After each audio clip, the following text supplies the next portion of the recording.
Mendes. Artinya mereka di PHK atau diputus kontrak kerja. Nah, alasannya belum clear juga. Alasan mereka diberhentikan juga belum clear.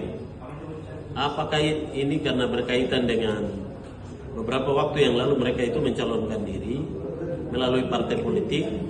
Juga bukan alasan itu. Karena untuk bagian itu sudah jelas ada surat keputusan Kementerian Desa sendiri yang mengelompokkan mereka ini masuk dalam barang dan jasa.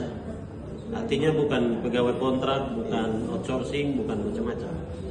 Sehingga melalui definisi itu Kemendes dan KPU berkoordinasi ternyata tidak melanggar aturan, artinya mereka dibolehkan. Nah, hari ini isu itu kembali menguat dari pihak Kementerian Desa bahwa mereka ini akan diberhentikan dengan belum ada penjelasan. Dengan penjelasan bahwa sumbernya APBN. Apakah itu dalam rangka efisiensi sehingga mereka ini korban juga?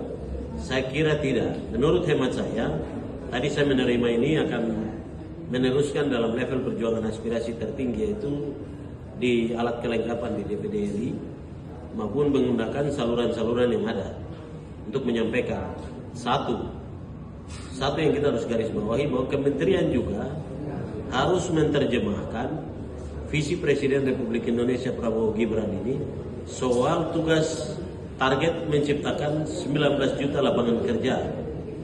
19 juta itu bentuknya seperti apa? Tidak semua daerah di Indonesia ada PSN, proyek strategis nasional. Tidak semua daerah di Indonesia ada kawasan industri, ada kawasan ekonomi khusus, ada proyek strategis nasional. Bukan itu, ya. Tidak hanya itu, ada program-program yang lain, ada pendamping Sanimas, ada Sandes, ada PKH, ada pendamping desa, ada pendamping lansia di kesehatan.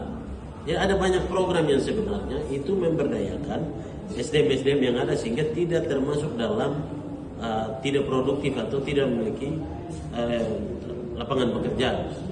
Karena itu melalui kesempatan ini tidak menjadi aspirasi perjuangan DPD saja, tapi DPR provinsi, DPR kabupaten kota, Bapak Gubernur, ya, Bapak Wali Kota, Bupati, ya, ASN kita ini terbatas kuotanya, sehingga ada yang harus ditampung seperti ini. Ya, kasihan ini lapangan kerja ya, sulit. Jadi semata-mata bukan juga karena mengemis lapangan pekerjaan, tapi bahwa fungsi dan keberadaan pendamping desa ini sangat penting. Tidak soal hal-hal yang administrasi semata, soal penyesuaian karakter wilayah, ya, kenyamanan, kesabaran, medan, sosiologi, antropologi yang ada di daerah ini membutuhkan mereka-mereka yang sudah pengalaman ini. Karena itu pada kesempatan ini saya menerima sejumlah aspirasi ini. Saya kira mungkin itu yang